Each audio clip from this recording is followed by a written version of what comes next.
Hello, good evening, ladies and gentlemen. It is a lovely, lovely, lovely Friday night. A beautiful night to hang out and talk. Oh, Lord. Music kept playing. Beautiful night to sit around and talk about our favorite hockey team that is not playing games. Hope you guys had a lovely week. I am going to be enjoying a lovely vodka diet Sprite. And it's not Sprite, it is Western Family Lemon Lime. And I need to close my door, so please hold on one sec.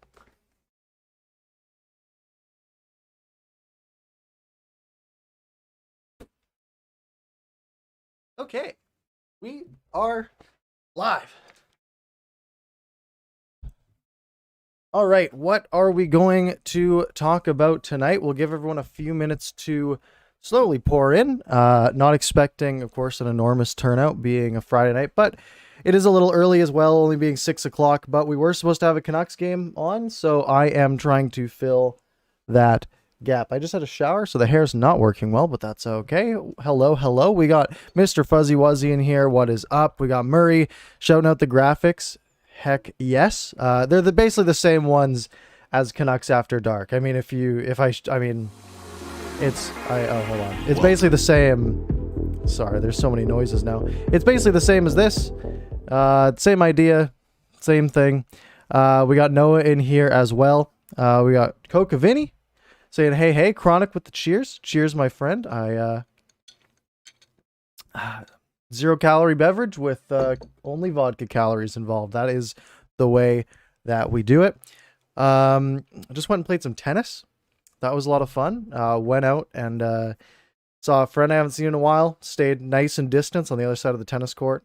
Threw a frisbee around. It was a nice, beautiful day out. Man, absolutely beautiful day out. No, you can only stay for 10 minutes. That's fine. That's fine. I'm just happy that anyone's here. It's really, really cool of you all. What's up, Asian Goalie, aka Felix? Tennis is a sport. Yes, tennis is a sport. It's exhausting, especially when you haven't. I mean, like, I haven't run in any warmth at all lately, right? Like, I've run on like a treadmill in a nice air conditioned gym, or outside when it was like 10 degrees out the last 2 months or so. So running around when it's 24 degrees out is toasty, but nice to get some exercise. Have you played Ultimate? I have not played Ultimate. We played it in like school once, but this was high school and only like 4 people knew how to throw a frisbee. So it was kind of lame, but Ultimate is like, just seems super fun. Super fun. Am I going to stream on Sunday? I don't know. The Canucks play on Sunday, right? I can't keep up. That's a good question. I might. I don't think I'm really doing anything. I might go golfing on Sunday, but that would be early if I can. And then, yeah, maybe. It's the first game back in a long time. Might do a little watch along. And then, the old recap video. I haven't done one of those in like a month.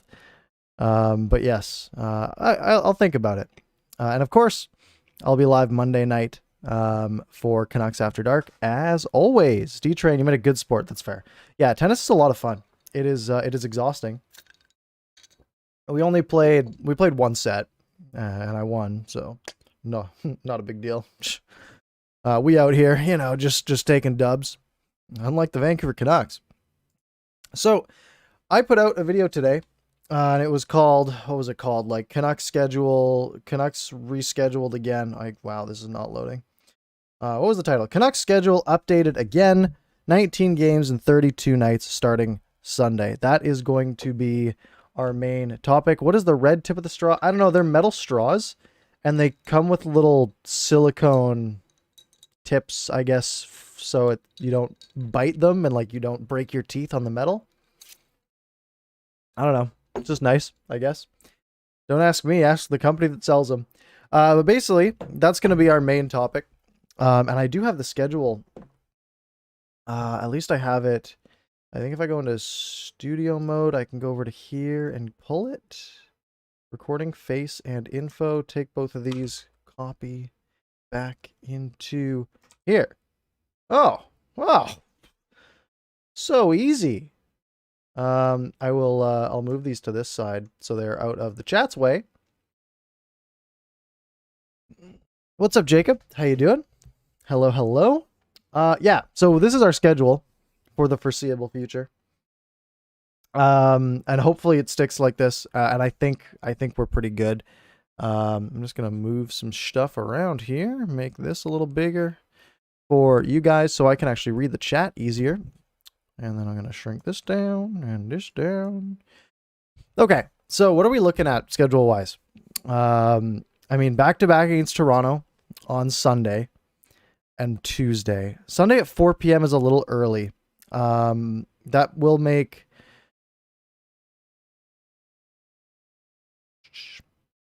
I don't like streaming that early. Maybe I'll do a post game stream. I'll see what Clay's doing, because Clay usually does his streams either right after the game or at 10. Maybe I'll just stream in whatever slot he doesn't. And then, of course, Monday night will be Canucks After Dark, which, man, that was so fun last week. Do you think it's possible the Canucks wouldn't play at all? I doubt it. I think we're at the point where they're gonna play. They're gonna play Sunday. They're gonna play. They're gonna play the rest of these games, unless something crazy happens. But no, we're in it. They're gonna fit all these games in, I bet. So yeah, Monday will be Canucks After Dark. And Clay and I were talking earlier, we're like, man, when we initially planned Canucks After Dark, which was only like a week ago, we put it together. Our thought process, we looked at the schedule, and we're like, man, the Canucks play literally every Monday night. This is great for our show. And all the games are early, so we have time to do our own thing. And at 10 o'clock, we can sort of convene and chat about the team and about the game and just about whatever else is going on. But this Monday, we don't get to do that. But we will have Sunday's game to talk about, and we'll have obviously a bit more about. We'll get to have a chat about the whole JT Miller thing, about the schedule and all that stuff. So we will have some good stuff to talk about. Do Highmore and Bowie only have to quarantine for a week instead of 2? Yes, it's all a week now. No matter where anyone's coming from, doesn't matter. It's all a week. 19 games and 32 days is still bad news, Bears. Yeah, but the big difference is that extra, like the fact they aren't playing tonight means that they got to have another practice today and they get to skate tomorrow at least, and have a morning skate on Sunday potentially. It's just more time to get your skates under you, more time to get your legs moving back into NHL shape. That's a big, like, it's a big difference. If you think about going from not moving your legs for 3 weeks to trying to compete at an NHL level, as many practices as you can get before that is important. I know it's been kind of a while, but thoughts on the Gaudette trade? I think the organization was kind of done with them. And I don't think the COVID thing helped. I think we've been slowly getting more and more information over the last couple of days that might have had something to do with it. The fact that potentially they just didn't want to wear their masks, and I mean, it's unfortunate they caught it. Again, I think they could have got a better return, but or you could have waited till the off season and done the same move or a better one. But I think the Canucks wanted to get it done, and they just wanted him out, which is unfortunate. Really, really unfortunate.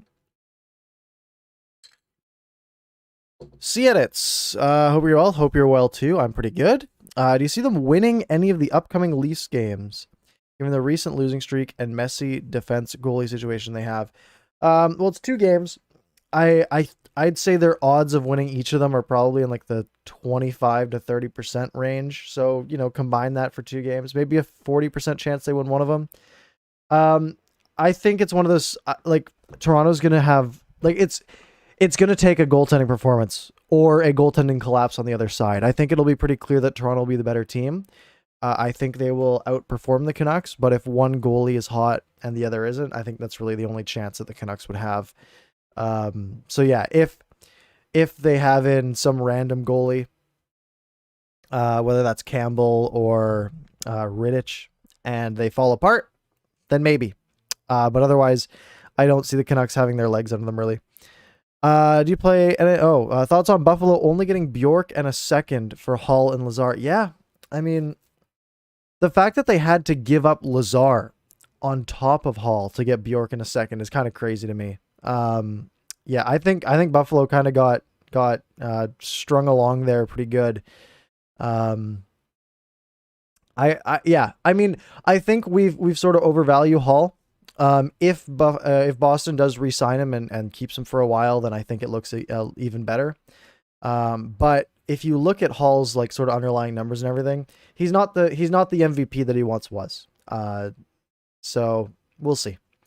Jacob, do you play NHL 21? I do fairly often, not super religiously or anything, but every once in a while.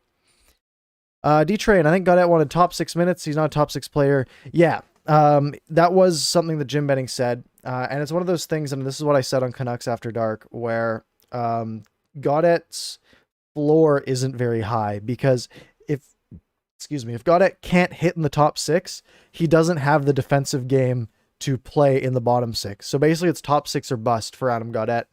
And I think that's why his value was so low. And again, if you want to hear more of my take, I made a video on it, and we talked about it for about 10 minutes on Canucks After Dark as well. Does Calgary still have a chance to make the playoffs, or are they done as well? I haven't looked too heavily at the standings recently. I haven't really watched hockey in a while here, just because there's been nothing going on. So Montreal has 3 games in hand, and they're 6 points up. I mean, Calgary has 12 games left, and they need to win almost all of them to catch up to Montreal, unless Montreal, as I think they play Montreal a few times, they'd have to win all of those games and outperform Montreal in the other games as well. I don't see it happening. It could. It seems unlikely. And I think if the Canucks were healthy, they'd have a better shot than Calgary at this point. They do have a higher points percentage. The Canucks do. Which player will score first when we're back? Interesting question. It'll be someone dumb. It'll be like Sutter or something, just cuz. I'll go with JT. JT's gonna be all over it on Sunday. Nick, how do you feel about the new schedule? Love Canucks After Dark. Well, thank you. And if you haven't watched Canucks After Dark yet, it's right there at the top of the description. So go subscribe to the channel. Or if you're a podcast person who listens to the podcast, I've actually really been impressed at how many people have listened to the podcast. I think like 40 people listened to the podcast afterwards, which is really surprising. I didn't expect anyone to, honestly. But how do I feel about the new schedule? I think it's better. And what I highlighted on my video today is really, I don't think I can really like highlight anything or draw on this screen here, but you look at this first week and notice that there's no back-to-backs this week, right? 18, 20, 22, 24, Sunday, Tuesday, Thursday, Saturday, and then Monday. Like there's no back-to-backs until next Wednesday, Thursday. I think that's big. Just health-wise, just getting those rest days in between every game. Instead of having basically one practice and then playing Friday, Saturday night like was the original. I think it's a big step up. And it's better that they're sort of crowding everything in May when players are, might be feeling a little bit better. Let's put these guys away. What's up, Vibe and Smooth? Hello. Matthews is injured. I know he didn't play yesterday, but I think he's, I don't think he's like out. I think he's like day-to-day out, if that makes sense. Do you see DiPietro getting any games in? I mean, it really depends, right? If, cause I think Jim Benning said today that one of the goalies isn't 100% yet. At that point, probably. Although there's no back-to-backs now, right? And for a week and a half. So maybe not. I think it really depends on how well the goalie that isn't feeling terrible. I think it really depends on how bad how good he's feeling. Because if he's good enough, if it's, say Holtby, who's fine or somewhat fine, at least more recovered, he can play every other night unless he isn't doing great. And then DiPietro would get some time. When it comes to whether or not he should get the experience, I mean, it sucks that he hasn't played any games. And I'm not really concerned about a guy like his confidence. Like, I think he'll be fine. I just think it would be better for him to be playing in the AHL.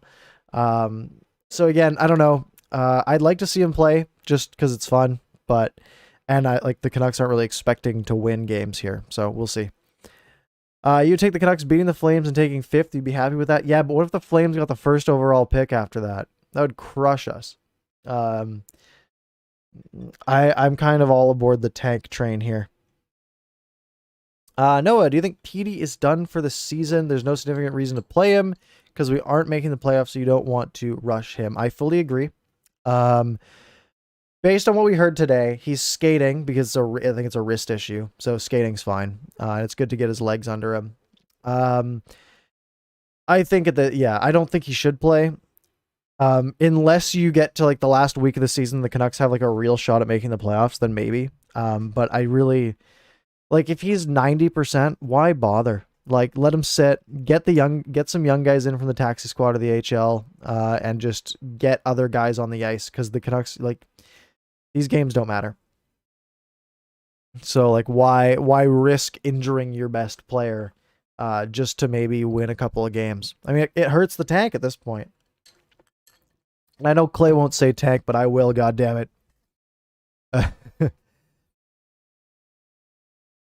Let's see here. So if we look at so the Canucks only played 37 games. So the Canucks are 4 games back of Montreal and 12 points. So the Canucks have to win all 4. They'd have to win all 4 games in hand, and then they'd be 4 points back with only 15 games to go. I mean, it's so unlikely. So unlikely. It's just not going to happen. I think Clay's doing a stream tonight, right? I'll probably hang out in there. And for those of you who are in here, are you having a beverage tonight? I guess it's only 6 o'clock. It's kind of early, but I mean, I earned it after my tennis match.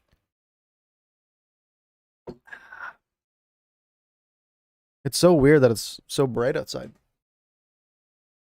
All right, have a good one, Noah. Thanks for hanging out. Good to chat with you.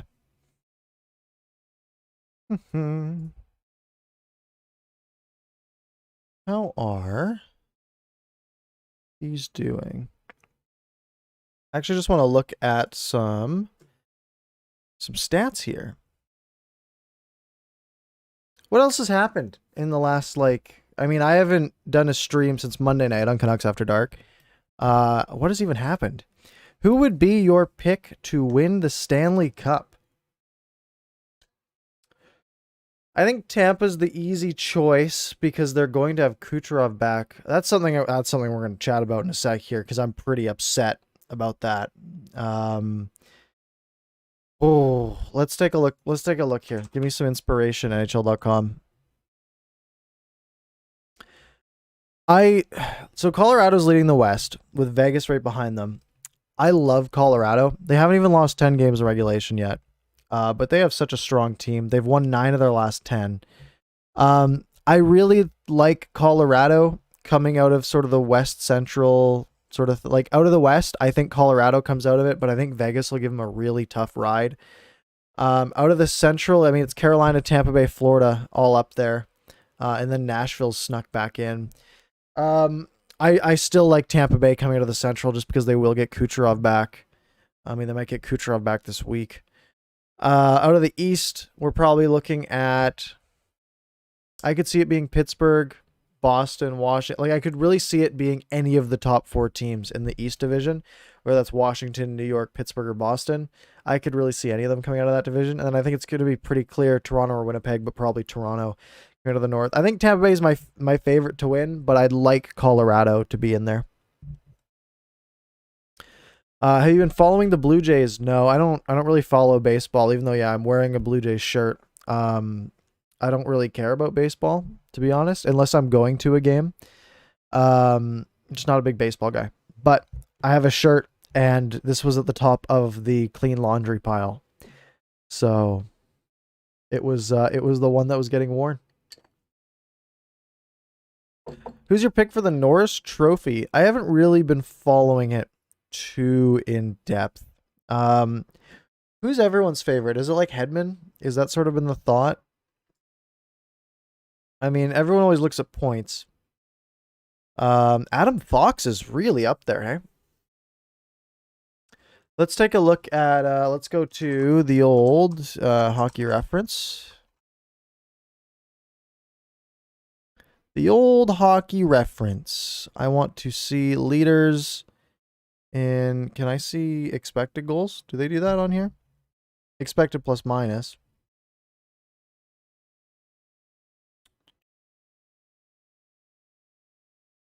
Defensive point shares is also useful. So if we look at... That didn't work. It just takes you to the miscellaneous statistics page. Oh, I see. I see. I've figured it out. So expected plus minus, Sam Girard is number 1. Point shares, their top D-man is Adam Fox. That'd be cool if Adam Fox won it. He's a really good player. Nurse is top of defensive point shares. Followed by Devon Taves, and then Adam Fox is 7th. I mean, I think it could be Fox or Hedman. I'd like to see it. Fox, did Hedman... Hedman won it. When did he win it? Did he win it last year? No, he won it in 2018. Hedman's so good, though. Clay said Hedman. I think Hedman is sort of the easy pick, but it would be cool to see a guy like Adam Fox get it. Can we see your setup? It's kind of tricky because if I move the camera, I will never get it positioned right because on a tripod where one of the legs is on like my monitor stand and it's all tilted weird. I can probably...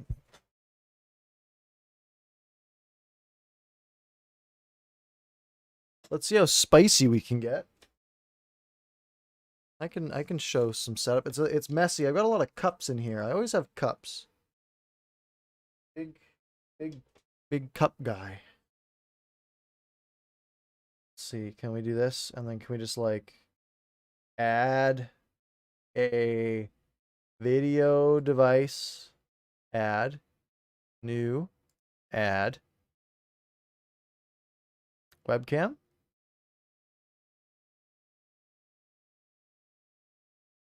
Maybe. This might have broken. Oh, okay. Look at this. Why is it this weird resolution?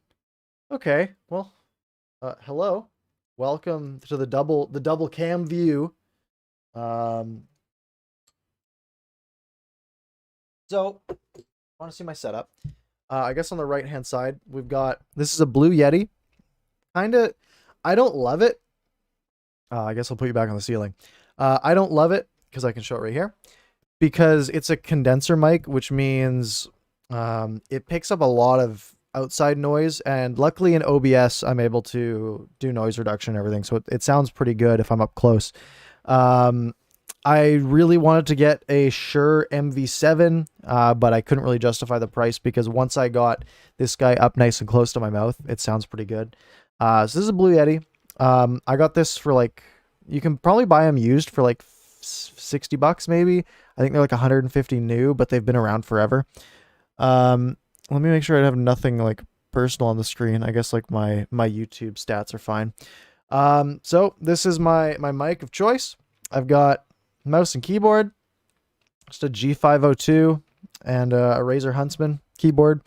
Over here, this is just a monitor, 27-inch, 1440p, 144 frames per second. And this is a, wow, look at this Inception, 32-inch, 1440p, 165 hertz, I think. So we get those high frame rates. And then this is the big guy. This is my Sony ZV-1. I love this camera.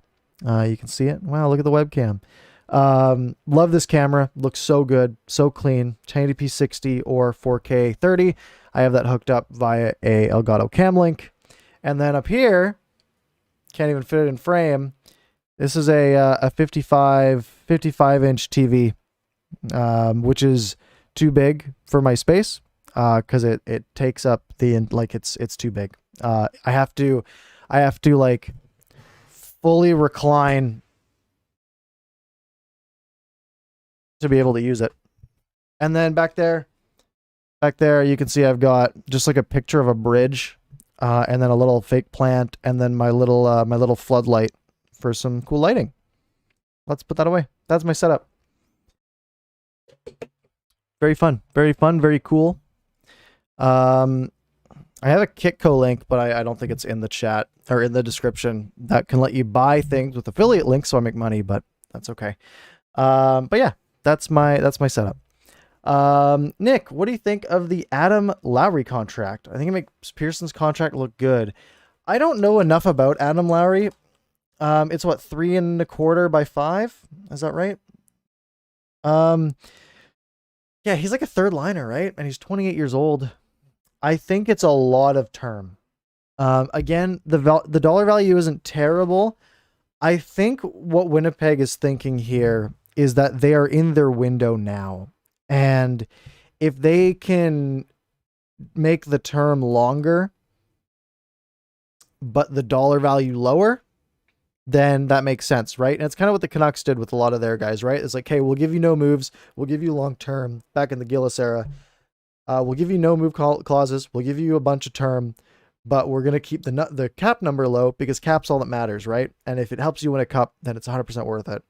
The thing is, it's not really a low cap number, but they had to give him a raise, right? Because he was making just under $3 million a year.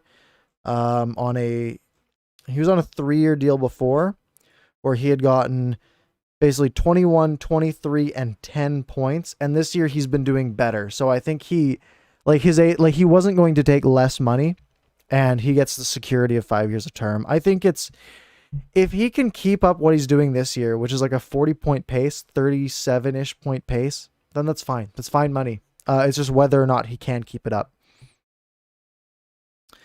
Thoughts on drafting Luke? He had the bad injury, right?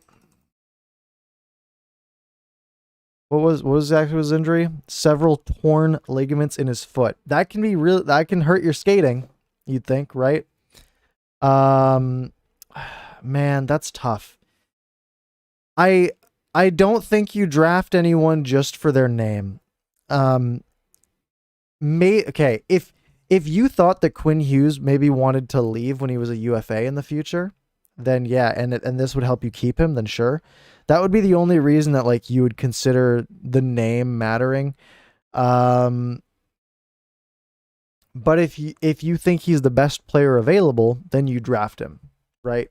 That's again, I haven't done a ton of prospect research, so I'm always just best player available. If he's the best player, take him, right? Otherwise, don't take him. I think that's pretty clear. JK, how's it going? No worries on being late. We're just hanging out. Okay, can I get into my rant now? Let's bring it in here. This whole Tampa Bay Lightning thing's ridiculous. Okay? They have a player, Nikita Kucherov, who gets hurt. When did he get hurt? Was this like preseason? When did Kucherov get hurt? He got surgery in January. Either way, besides the point, Kucherov gets hurt. And then immediately they're like, oh yeah, he's done for the year. He's not coming back. So they put him on LTIR.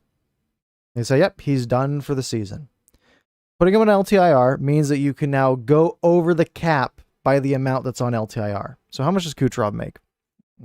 Kucherov salary. He makes $9.5 million a year. So now Tampa Bay is allowed to go over the cap by $9.5 million. Now keep in mind, they also have Marian Gaborik on LTI. Anders Nielsen, yeah, and Ruda, that doesn't matter. So he's hurt, and they say he's done for the season. And then like a month ago, it comes out, maybe like 3 weeks ago, it's like, oh yeah, Nikita Kucherov's skating again. So he's fine. He's in a non-contact jersey, but he's skating with the team in practices. With 2 months left in the season, he's clearly able to play at some point. But Tampa's thinking is, Well, we're just going to leave him on LTIR. No, he's not. No. Stop. No. He's not ready to play. No, he can't play yet. No way. So fine. If he can't play, he can't play. And there's a lot of people who are like, well, this hurts Tampa Bay that he can't play even if he is on LTI. But it doesn't, because they're the best team. Like, who cares about the regular season? They're still going to be first or second in their division. It doesn't matter, right? Maybe they don't get home ice in the semifinals because of it. But either way, that's fine. So then, Steven Stamkos gets hurt.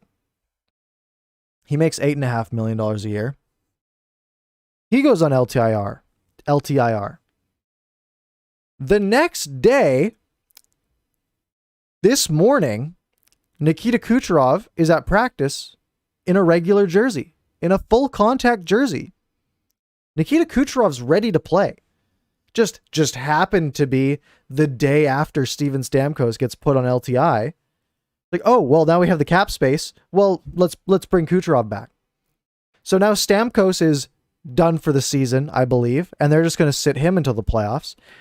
That's basically what they're doing. They're saying, look, we are able to go because of Stamkos' 8.5, Kucherov's 9.5. As long as we have one of them on LTI, we are under the cap and everything's hunky-dory. We're fine. If both of them were healthy, which they both were before Stamkos got hurt, then they'd be over the cap and they'd have to trade someone away, which they can't do now. Tampa Bay's projected cap hit, keep in mind, the salary cap is $81.5 million.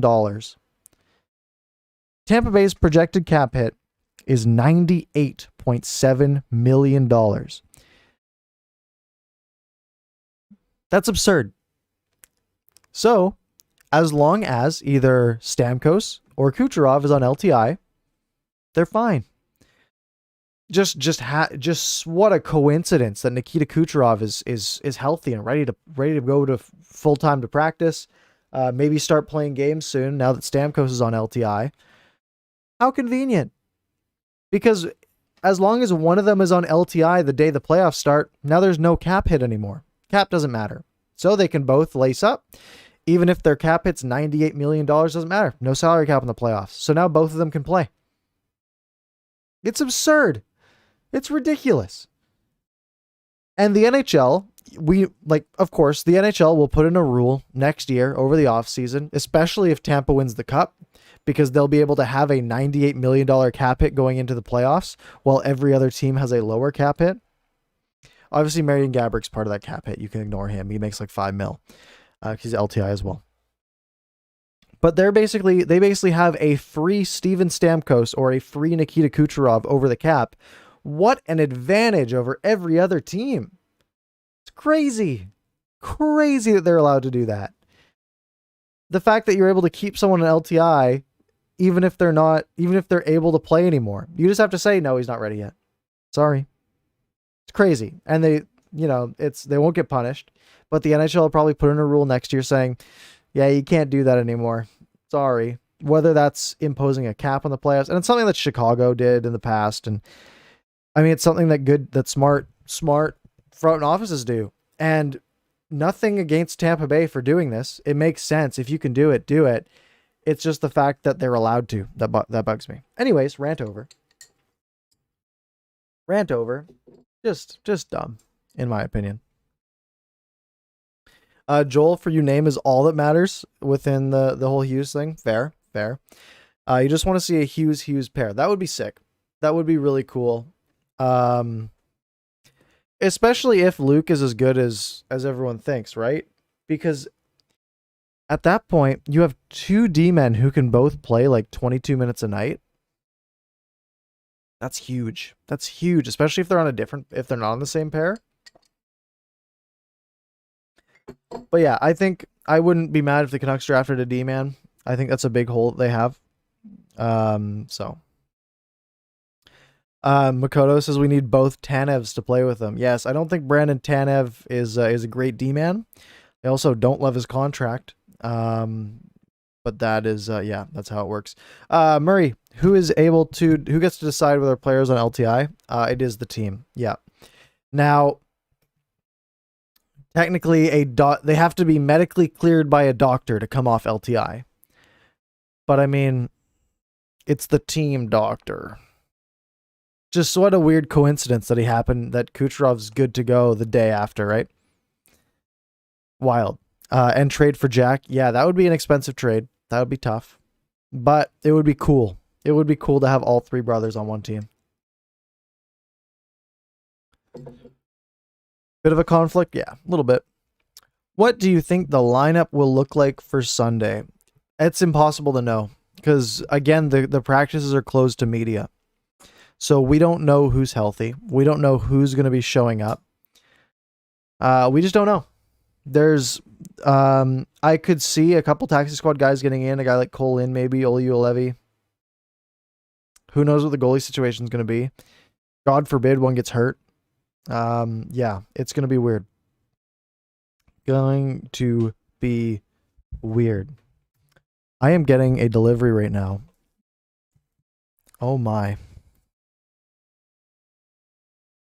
Bless you. You're welcome. Thank you very much. Wow. Actually, no, I'm good. Thank you. Oh. No, I'll just use this one. Oh. Boys. Look at this. What a day. What a day it is. Where were we?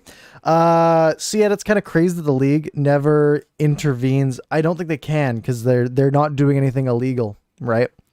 They're playing it by the book, by the CBA. They're fine. And I think they will make that change this offseason probably, especially if Tampa wins the cup. If Tampa wins the cup having $9 million more salary on the books than every other team in the playoffs, there's going to be some owners who are a little choked about that.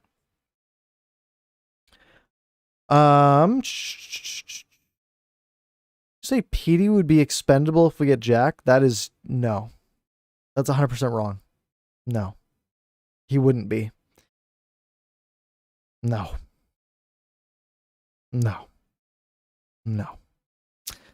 Excited to see Ulevi again. Yeah, I mean he played well in the time he was playing, in my opinion. Like he was good, and I think he needs that play time. Murray, 7-Eleven sponsorship when? Hopefully soon. I might be a little small for 7-Eleven. But if they could hook me up, that would be pretty slick. Big 7-Eleven fan. Not enough close to me though, unfortunately. We need to get the other Pettersson too. Yes. Yeah, we got to steal him from, I think he's in Pittsburgh, right? Or did he get traded? Or I guess there's Emil, right? I was thinking Marcus Pettersson, who's not actually his brother. I think that's his name, right? Marcus. Yeah. The guy who's not related to him, but plays for Pittsburgh. Emil, who is a free agent as of this summer. How's he doing with, in the Swedish league? 48 points in 52 games. Hot damn. Literally doubling his production. So last year, Emil Pettersson, 25 points in 52 games. This year is 48 in 52 games. Yeah, I mean, look, sign him. Why not? That'd be cool. Be really cool. Ideal flavors to go in the Slurpee. It depends on the vibe. If I want something kind of soda-y, then I'll go like Coke's a classic. Coke is a very good Slurpee, like a root beer, all those. But if I want it more refreshing, and maybe it's like maybe I'm turning it into a beverage, so I could go like rum in a Coke Slurpee, right? You do like 90% Coke, 10% crushed lime, and then you mix that and put rum in it. That's prime. Or you do all like the fruity things. So you go like Sprite, cream soda, like sort of the lighter ones. And then if there's like a Fruitopia, made like some sort of like all the fruity ones, maybe like a Mountain Dew, all of the fruit based sodas. And you do that with vodka. Really nice. But if you're just going Slurpee, if it's a hot summer day, I'll do all of sort of the lighter, fruitier ones. That's sort of the go-to. Would you rather have Price or Fleury as the starter for Team Canada in 2022? So that's a year away. I think Fleury. I think Price's name carries too much cachet. Because he's not, like, he's good, but he's not that good. Like the last 2 years, 909 last year and a 903 this year. He had a 918 and 1819, but a 900 the year before that. Like he hasn't been above average in 2 years.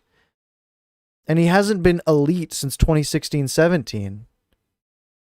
And at that point, he had 4 excellent years, right? Basically 2013 to 2017, but he hasn't been that crazy good. And the fact that he makes $10.5 million a year for 5 more years.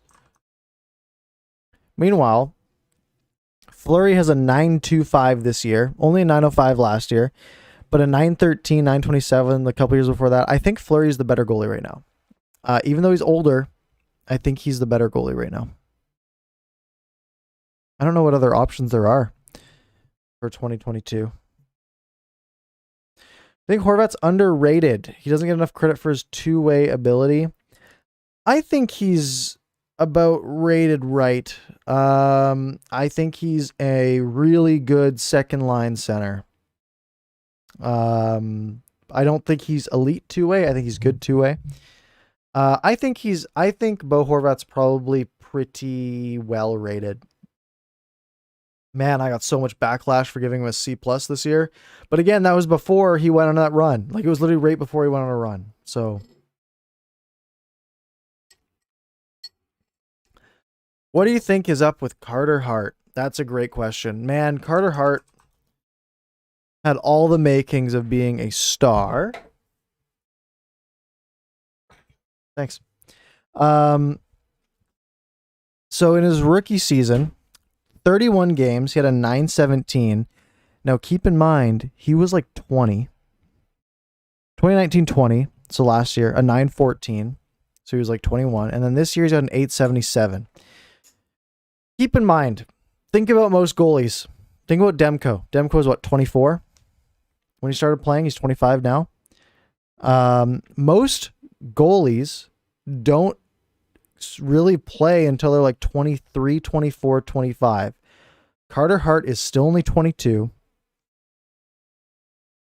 I think it could be like the pressures of being in a contract year.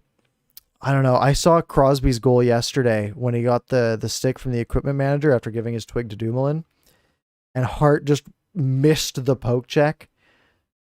I wonder if there's something else going on personally in his life. Maybe it doesn't really add up.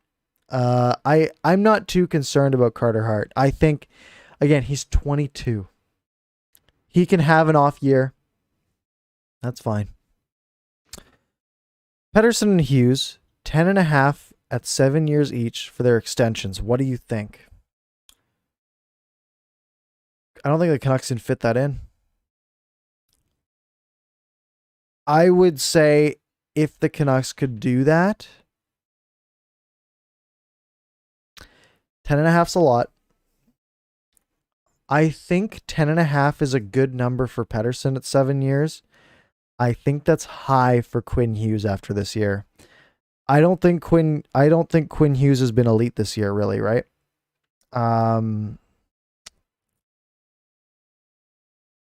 That's tough. I think that's a good number for Pettersson, but I think Hughes, I would want that number lower if you're going 7 years. I don't think that happens, though. I think we are looking at a bridge almost no matter what. It's going to be 3 years for both of them to keep them under the UFA number. And then they'll make like 7.5 to 8 for those 3 years. And then they will get paid when the salary cap goes up. That's fair. 10.5 by 7, because the salary cap is going to skyrocket in like 3 years with the new NHL TV deal. They're going to be making twice as much money from US TV, at least. Carter Hart, Jordan Binnington, Mackenzie Blackwood, shown as backups on some of the projected rosters. Not a lot of elite Canadian goalies right now. Yeah. I like Blackwood a lot. I hate Jordan Binnington. Mackenzie Blackwood, he's only at a 901 this year. But again, he's only 24. He's so young. I mean, it really depends on how next year goes, right? Because that selection camp's probably in like January, or they probably pick the team in like January. So that's like that's like 30 games. that all these goalies will have in, and it'll be because I mean goalies get hot, right? So if you have like I said when I said Fleury as my starter over Price, but if Price is excellent and Fleury's dog water to start next season, then yeah, it'll go the other way. Goalies are so streaky and so voodoo-y, and it's so weird. Yeah, I don't know. Who do you think are Vezina finalists this year? Vasilevsky will win the Vezina. I would put any dollar amount on it. He's going to win the Vezina. And I think the way it should go is goals saved above expected. I think that's what's the most fair. That makes the most sense. It is who was better than everyone else. Has JFresh put any of these out recently? Defenseman wins above replacement. Oh, this is good. Defenseman wins above replacement right now. Ryan Pulock is number 1. Adam Fox number 2. Devon Taves number 3. Adam Pelech number 4. That's interesting. I want to see goalie save percentage above expected. Save percentage above expected is a good one. Jack Campbell's number 1. Fleury's number 2. Vasilevsky number 3. But I want total goals saved above expected. Scrolling all this trade deadline stuff. So there's a bunch of player cards on his. I guess I could probably just search GSAX. GSAX NHL 2021. NHL goalie statistics, moneypuck.com. Goals saved to expected. So Andrei Vasilevsky has saved in 33 games 25 goals above expected. That's absurd. He has been expected to allow 91 goals against. He's allowed 66. That's crazy. That's almost 1 per game. Excuse me. Hellebuck's number 2. Fleury's number 3. I could see Fleury maybe being a contender there. We'll see. I mean, if Demko pops off at the end of the season here, he could be up there as well. We'll see. Jimmy Howard will win the Vezina. I doubt that. I think Zach McEwen should be in the lineup every game. You like his physical presence. However, he does have too many penalty minutes. Sub out for Roussel. He has less penalty minutes than Roussel. I don't think the Canucks are really subbing anyone out in the rest of the season. I think they're going to be basically, I think what they should do is just rotate the lineup every night, right? Basically give every player maybe 3 games on, 1 game off, and just rotate through. Just give people rest and give young people playing time. So yeah, Zach McEwen should be in the lineup, in my opinion, 75% of the games here on out. I think that's totally fair. What's up, Eric? How's it going? Hello. Thoughts on Jason Robertson? So he's on Dallas, right? Yeah. Haven't really paid attention to him too much. He's got 30 points in 37 games. Holy, what a stud. Good for him. I haven't really watched any of his, I haven't really watched him. I haven't watched a lot of hockey outside the North. But good for him. Good for Dallas. He was a 2nd round pick in 2017. That's awesome. Who is most likely going to Seattle in the expansion draft? Well, I mean, the people who have come up on the defensive side, the only D-man that's going to be exposed by the Canucks is probably Madison Bowie. And if Seattle, like, the only reason Seattle would take Madison Bowie is because he has a low cap hit and they don't want anyone else. On the forward side, you could have a guy like Cole Lind exposed, Jay Beagle, Antoine Roussel. I think they take Lind if he's exposed. Hopefully he's not, and they expose someone like Beagle or Roussel instead, and then they take one of them. The Canucks aren't losing anyone good, though. I'll tell you that. They're not losing a game changer. The Canucks, being as bad as they are, is really good for the team in the expansion draft. And, by the way, before we get into more questions, guys, we've got 12 likes, 18 of you here, but I think some of those likes might have been from earlier. So if you haven't yet, hit the like button and go subscribe to the Canucks After Dark YouTube channel, where Canuck Clay and I talk every Monday at 10 p.m. Pacific for an hour. And if you miss the show, there's always podcasts as well. Who's your favorite player ever in Canucks franchise history? Naslin's up there. I think I usually say Naslin on this, but I think it might be Luongo, to be honest. He was sweet. Love that guy. The Crusher, Jonah Gadjevich goal scoring popped off. Does he have more top 6 upside now? His skating concerns me. He kind of reminds me of Reed Boucher in the fact that, like, really good goal scorer, but just can't keep up. If his skating gets to an NHL level, then yes, I think he has decent second line wing upside. As it stands right now, if he can't keep up, though, then he's just not going to make it. Regardless of whether you can score 20 goals a year, if you just can't keep up, you're not going to get those goals. But yeah, he's been great in the AHL this year. Niels Hoaglander's in here. What's up, Niels? Big fan. Thoughts on Tyler Myers? I think he's very overpaid. Analytically, he is a replacement level player. And if the Canucks can trade him for anything, they should. I think he's kind of necessary to the team right now in the fact that the Canucks just don't have any good D-men. Really, like, they don't have enough of them. But man, he makes too much money and he's not very good for what he is. I don't know. I just think he's overpaid. I think if he was making $2 million a year, we wouldn't have any complaints. Do I play any video games? Yep. I used to play a lot more. Now I kind of just stick to sports games. I've been playing, NHL and Madden mostly. Rocket League as well. That's about it. I play League of Legends for about a week every 6 months, and then I hate it and I uninstall it. Naeem, most disappointing player this season. That's a good question. Forgive me, but I haven't watched the Canucks play in a while. So let me just refresh my memory on what my options are here. Oh, it's Ben Hutton on my screen. That's cool.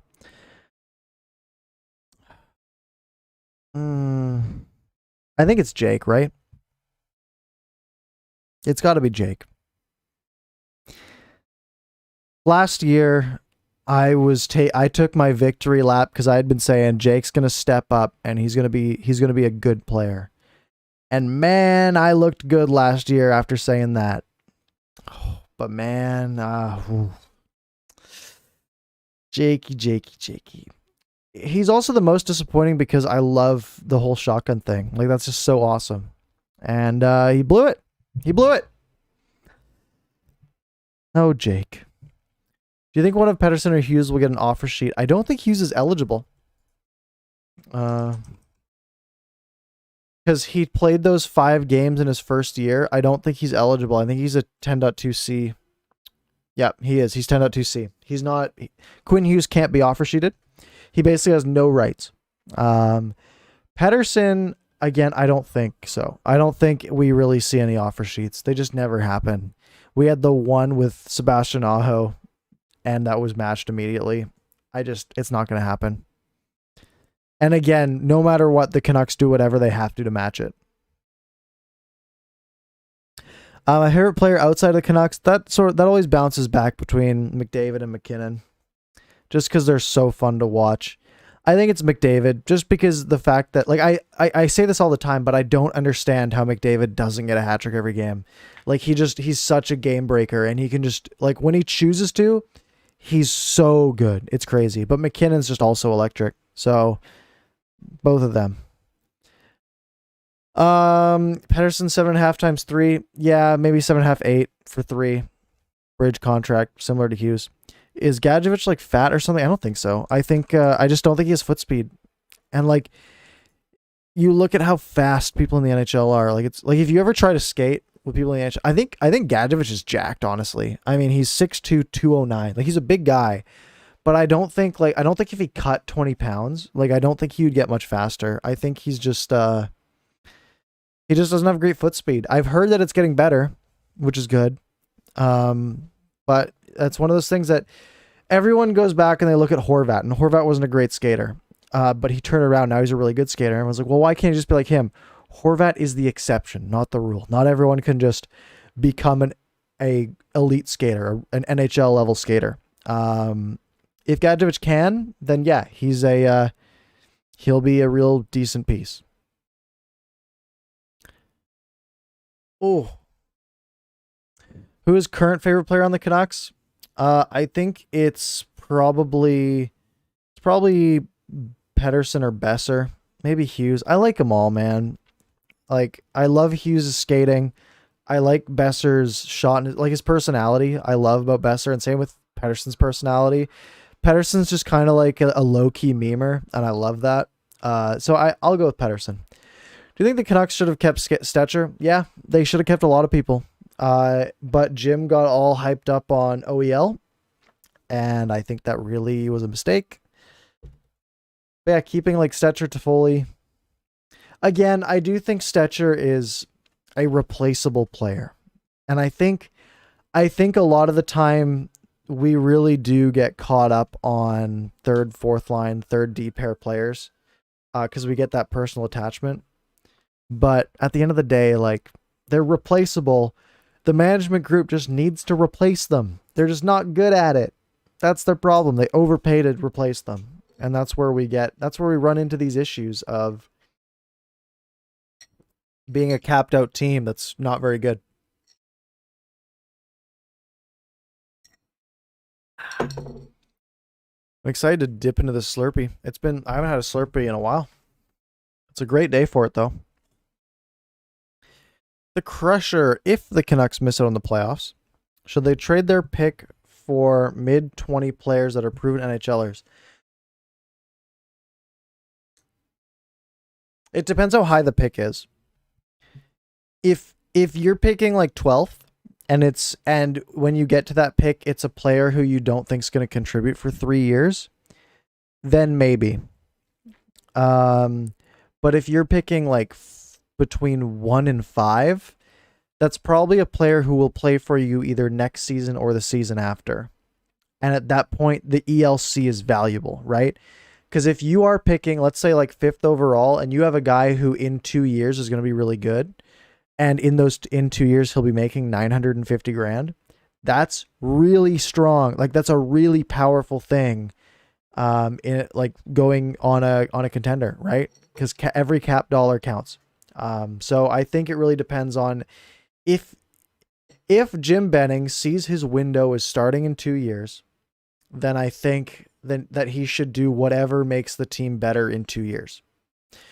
Whether that is having a slightly worse younger player who makes a lot less money, then that's probably more valuable than a better player who makes $4 million a year. Because again, cap value is everything.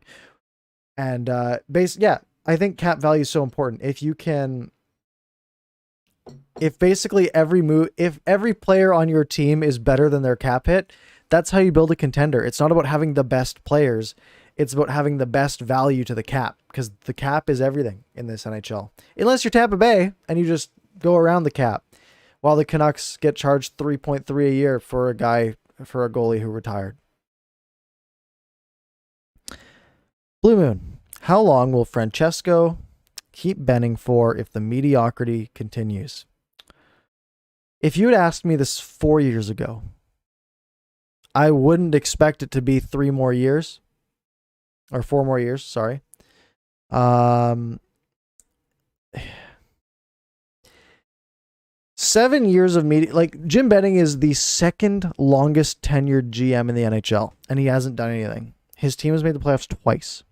And one was a shortened pandemic season where the Canucks looked like they were about to fall out of the playoffs, and the other was a random Willie D year.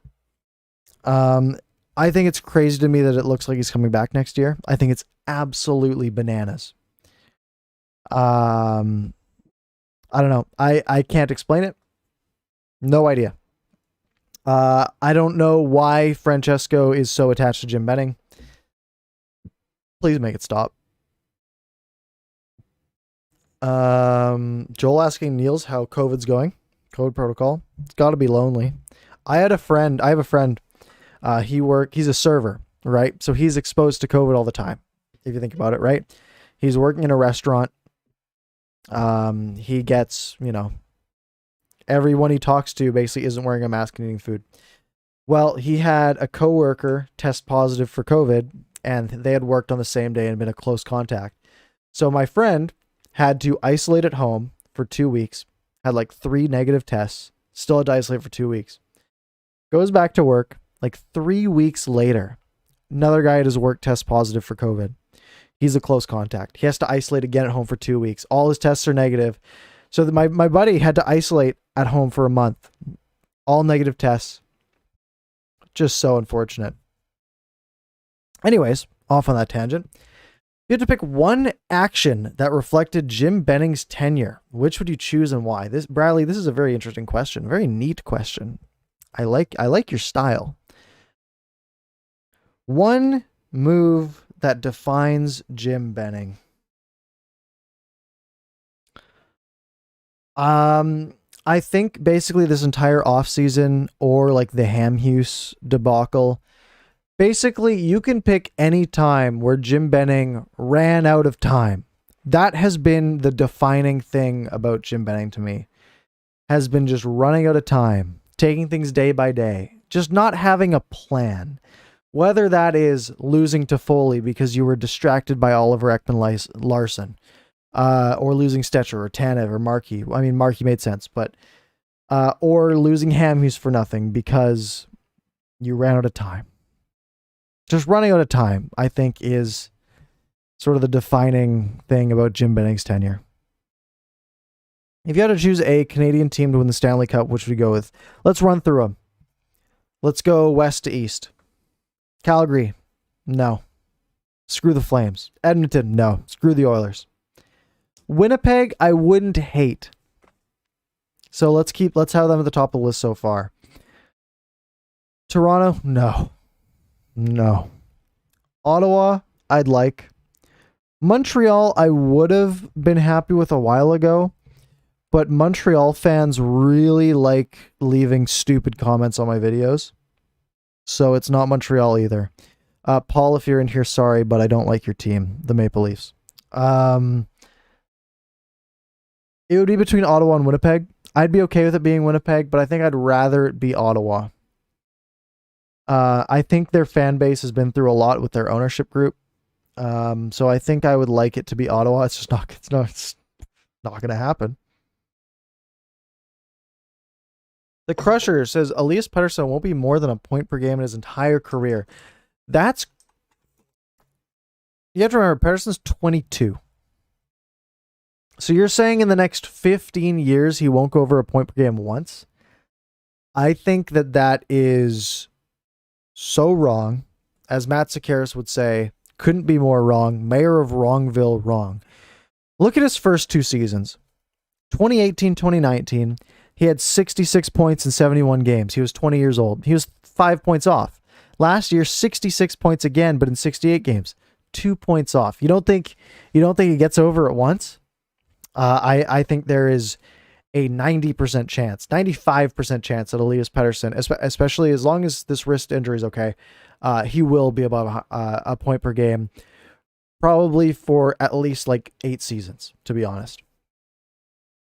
Do you think Demko will be a top 5 goalie in the league in the next 2 to 3 years? If he keeps up the way he's been playing, and this is his consistent play style, then yes.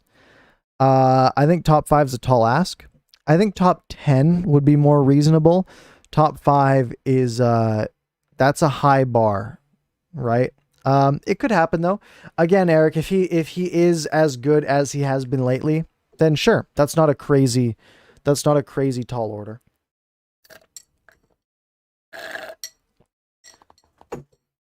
On to the Slurpee.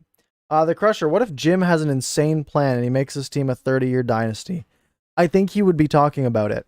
I think it would be like, look, I've got a plan. Don't worry about it. Instead, he says things like, we ran out of time and we take things day by day here. There's no plan. There's no 30-year dynasty plan. We're not going to be the Red Wings of the 90s to late 2010s. Not a chance. Niels misses the boys. Who would you want as the Canucks' next captain after Horvat? So we're talking 10 years away. We're talking 10 years away. I think the next captain after Horvat is playing in the minor, like playing in like the WHL, or he's a minor hockey leaguer right now.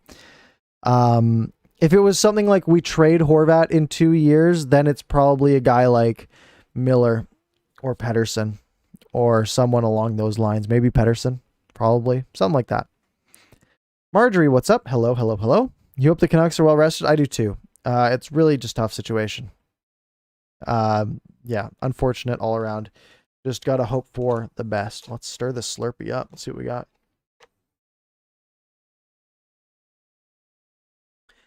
Troy, we should hire Stevie Y when he's done in Detroit. I don't think they're getting rid of Stevie Y anytime soon. And yeah, the Canucks are too cheap. The Canucks, like, you think about all the hires the Canucks have made, right? They went from Mike Gillis, who was a rookie GM, to Jim Benning, rookie GM. Don't have to pay him a lot.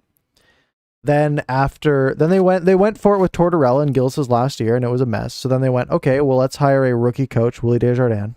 Didn't work. Let's hire a rookie coach in Travis Green. Notice the trend here. Francesco likes the lower salaries, I think, and I don't think that's too crazy to say. So I think the Crusher's sort of right here. What's a bright spot in the season that may have gone under the radar? I don't think Höglander really went under the radar, but he would be my bright spot. Another bright spot is really goaltending. I mean, Holtby's an issue, but the fact that they went from Markstrom to Demko and didn't really miss a beat goaltending wise is great. I think the big one is Besser's health. That would be my answer.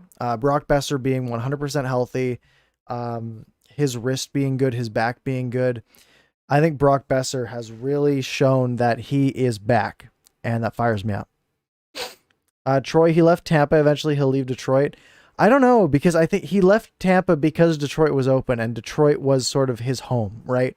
Like he played in Detroit for 20 years. He wants to make Detroit good, and that's his goal in life, is to make Detroit the best team in the NHL. And he didn't get fired from Tampa. He said, there's an opening in Detroit. That's my home. I'm going to go there.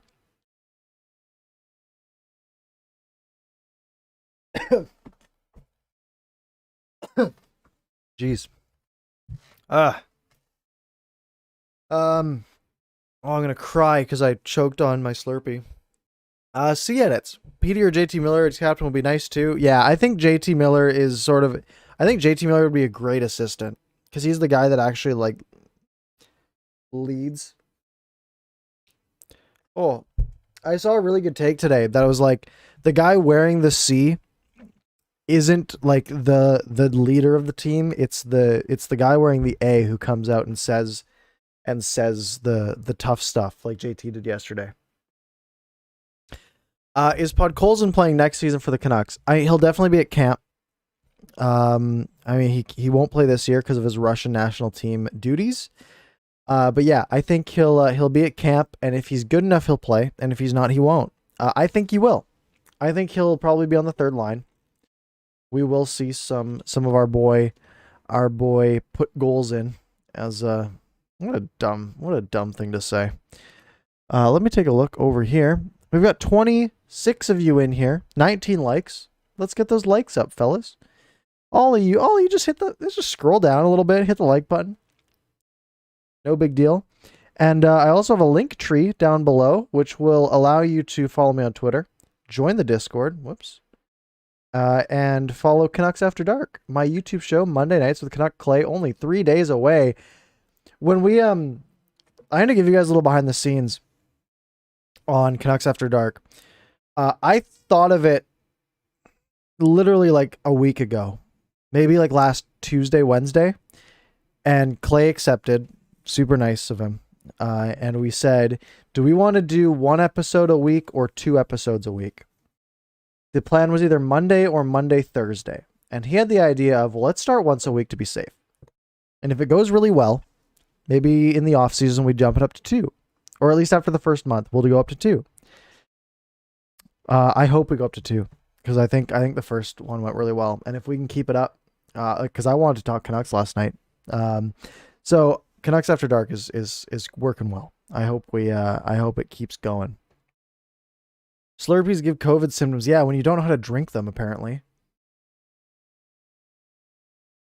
Eric, do you think Brock will ever be a 40 to 50 goal scorer? I think he has the potential to be, especially playing with a guy like if he's playing with Pettersson and Miller, I could see it. Definitely 40, I think he's capable of. 50's hard, but I think he has the potential. I wouldn't call it likely, but I'd say 40 would probably be a good peak for Besser. Is Trampkin a possibility or a pipe dream? I mean, Benning keeps talking about it, and I don't think he would keep talking about it if it wasn't a possibility. I think he really likes the idea of having a literal giant to go alongside Tyler Myers. Just have a line of a combined 13 feet tall. I think Benning wants him back. I think at the point, and I think we talked about this on Canucks After Dark on Monday, where I said basically, if his contract's buriable, right? If he's making like 1.1 or less, then sure, who cares? And if it's a one-way contract, who cares? That's Francesco's money, not mine. Like, why not give it a shot? But if he doesn't want like less than 2 mil, like that's a big ask for a guy who we haven't seen in the NHL in a few years.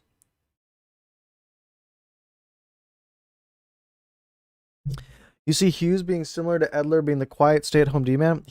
Quinn Hughes is not going to be stay-at-home though. He's the opposite. He's not very good defensively, but he's awesome offensively. I think he's going to spend his career just sending it and having a guy bailing him out. Whether that's a good thing or a bad thing, that's up for you to decide.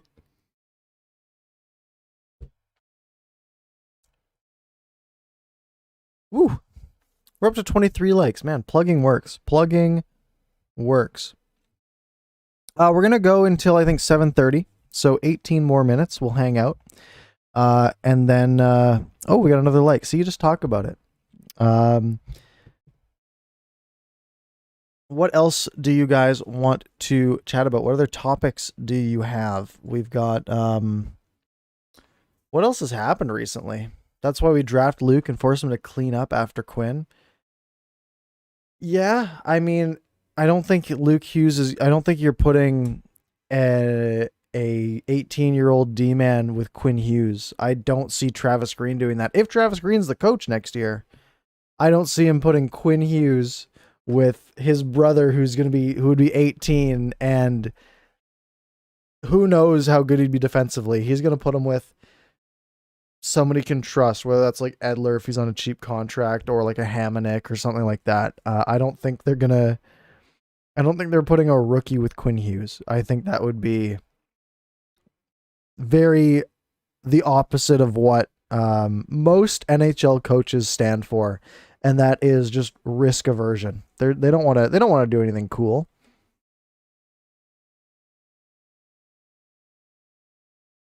Troy asks, what reason do we have to get rid of Green? Benning should be first to get fired. I agree.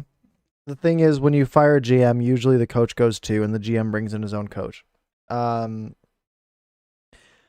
think Travis Green, I think he's an okay coach. Again, I don't know a lot about coaching, but I think he's about average. I think he's a good coach. I think you get rid of Green if there's a better coach out there that you'd prefer. My fear is that they'd get rid of Green because they can get a different coach for cheaper. So I don't know. It's hard to tell, like systems wise and everything. That's all tough to figure out. And am I on board with bringing Travis back? If there's no better options out there, sure. But I think an owner should be committed to doing whatever they can to making the team better. If there's a coach out there that you think will make your team 3% better, I think you have to do it. But ownership is going to balance that with, well, if they cost an extra $1 million more, does that matter to us, right? And that's the issue. I'm on board with bringing him back, but I think I'm not on board with bringing the GM back And I think the new GM would want to pick his own coach, whether that's Travis Green or whether that's someone else, if that makes sense. We just trade Jet Wu and a second for Noah Dobson and a pick. I don't know how much value Jet Wu even has. How has Dobson been doing? Is he playing in the NHL? He's 36 games, 12 points, +5. Good for him. What line is he playing on? Let's go to the old line combos for the Isles. Dobson is playing third pair.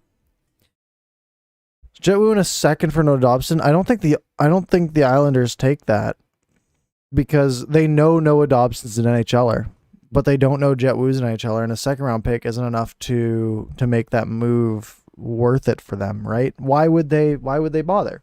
They have Noah Dobson. They don't need a second round pick.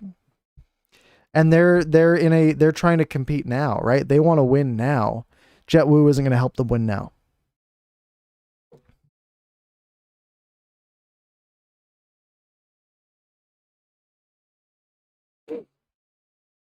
Other than Podkolzin, who's the best Canucks prospect in your opinion? Probably Jack Rathbone, just from what I've heard. The fact that he skates like a maniac, he can walk the line really well. I'd say he's probably the one I'm most excited for. But yeah, I do think Podkolzin's probably their best bet on the back end. How great a rivalry could we see between the Canucks and Seattle? It depends how good the teams are. If the Canucks are still bad and Seattle's good, then it's just going to be terrible. But if both teams are good, then that would be a sweet rivalry. That would be awesome. And I'm so excited to go to games in Seattle. Just hop on or just go a quick drive, a couple hours, go down, stay a night. Would be sick. Jet will be the best shutdown defender in his prime. We don't know though. Like if you're the Islanders, you don't know. You haven't seen him in NHL action. It's so risky. Timmy the Tambourine, love the name. Would you like Gilman as the GM? I think it would be an improvement because I think Gilman's a planner. That's the main issue I have with Benning is he doesn't plan ahead. Gilman does plan ahead.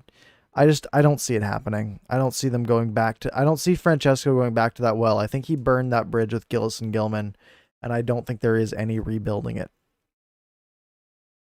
If the Canucks were to get the first overall pick, who would you want them to pick? Again, I haven't really looked too deep into the prospect rankings. And again, most people, when they do stuff like this, when they talk about, like, I hope the Canucks pick this person, everyone's just going off of the same, like, 6 boards. And they're just going, like, whoever's at the top of each one. So I will say, whoever's at the top of most of the draft boards, the Canucks aren't getting first overall, though. It's not going to happen. It's not going to happen. Whatever the draft lottery is, though, I'll stream it. That'll be fun. I mean, it'll be depressing, but it'll be fun. How will Seattle and the Canucks have a rivalry? Well, they're close, right? They're 2 hours away. So you can have Canucks fans going to games in Seattle and Kraken fans going to games in Vancouver. That really builds things up. Think of all the big rivalries, right? Pittsburgh, Philly, same state. Calgary, Edmonton, same state. Toronto, Montreal is kind of bigger, but like New York, same state.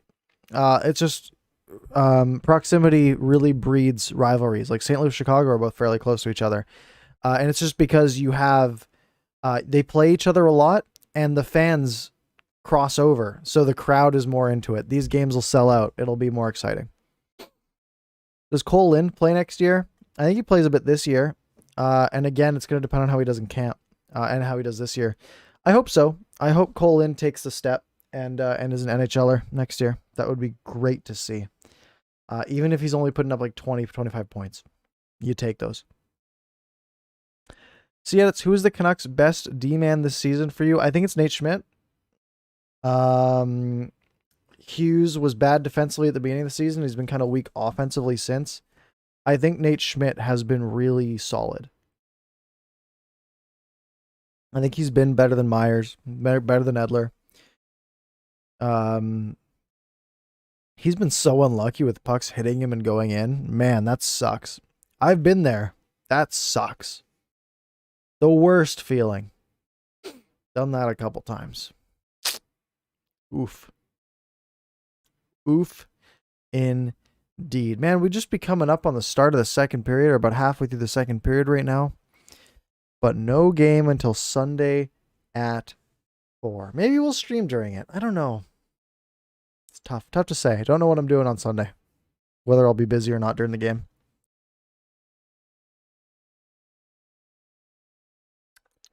This Slurpee's great. All right. You guys have any? Oh, we got one here for the Crusher. Our defense is too old, right?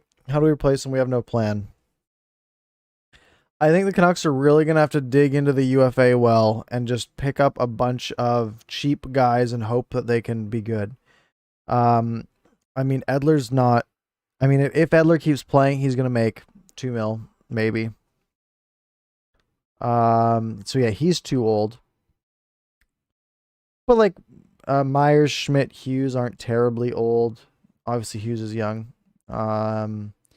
Yule Levy's young if he's able to step in. I don't think the Canucks defense is too old. I just think they're too mediocre. I just don't think we have enough studs back there, if that makes sense.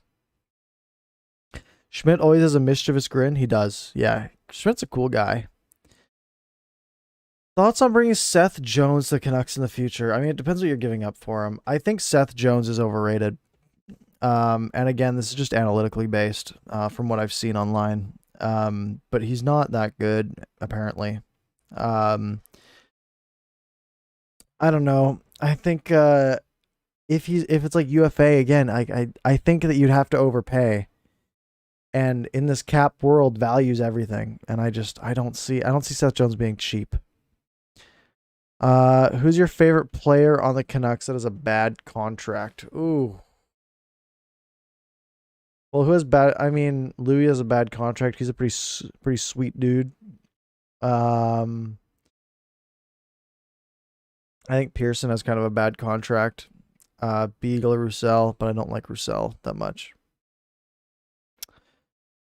I don't know. I don't really love any of the guys who have bad contracts, really, because I think I dislike them because of their bad contracts.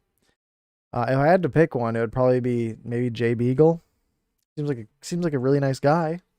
He just shouldn't be making $3 million a year. Favorite D-man outside the Canucks?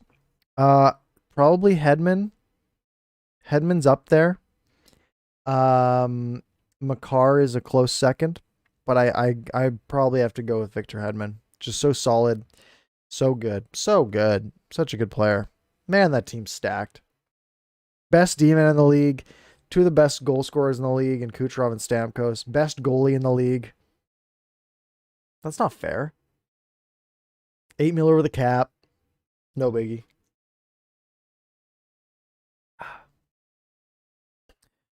Okay. I think the questions have definitely slowed down a bit, so it's probably a good time to wrap. Get your last questions in now. If you haven't already, I have a link to Canucks After Dark at the top of the description. Go subscribe to that channel. Monday nights, 10 p.m. Canuck, Clay, and I. Ton of fun. Look at the logo. Wow, look at that. Production quality. I also have a link tree down below, so you can get links to my Twitter, Discord, all that stuff. I think that's it. Twitter, Discord, then all the Canucks After Dark stuff's in there. So go follow me on everything. It's a lot of fun.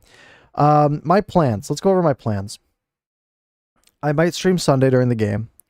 Hopefully there's something to make a video on tomorrow if we have like a practice, if we're able to know the lines. So we'll do that. And then maybe on like, so Sunday we could do the stream. Monday's Canucks After Dark. That should be good. Should be good. Timmy the Tambourines. Very good thing we made the playoffs last year. Otherwise our decent pick would be gone in the Miller trade. Yes, that's very true. Very true. Good thing that the Canucks did not keep last year's pick. What team do you see sneaking into the 4th spot for each of the divisions? I don't see in the North. I don't see it not being Montreal. So I'll start with that. I don't see Calgary slipping in or Vancouver slipping in. In the East, I don't see the Rangers taking out Boston or Pittsburgh. That's just not going to happen, I don't think. The fact that the Rangers have a plus 28 goal differential and aren't a playoff team is crazy, though. In the Central, Chicago could take from Nashville, and so could Dallas. The Central's, I think, the biggest toss-up, because Nashville hasn't been great, and Chicago or Dallas could usurp them and take that spot. And in the West, I mean, Arizona could, like, St. Louis hasn't been great, but I think St. Louis holds on and stays ahead of Arizona. So I don't think, I think the real interesting one is the Central. The Carter says, I think both Sedins have a great future in coaching. Sedins for power play coach. I don't think the Sedins have any motivation to coach. They've made their money. I think they're just sort of done. But if they were to wanting to coach in the future, that would be neat. But I don't think that, I don't think they'd be super into it, if you know what I mean. All right. Hit like if you haven't already. That like button. It needs that click. 29 likes. Really, really cool. Thank you everyone for hanging out tonight. I appreciate it. We'll be back with probably a stream for Sunday night's game, and most definitely Monday night Canucks After Dark. Go follow or go subscribe to the YouTube channel. Follow us on like Apple Podcasts. Give us a 5-star review. Always nice. Anyways, thank you guys for hanging out. It has been fun. And make sure you go watch Clay's stream tonight. He'll be live at 10 o'clock and I'll be in the chat just hanging out most likely. Big win coming on Sunday. Let's go. And I will talk to you all later.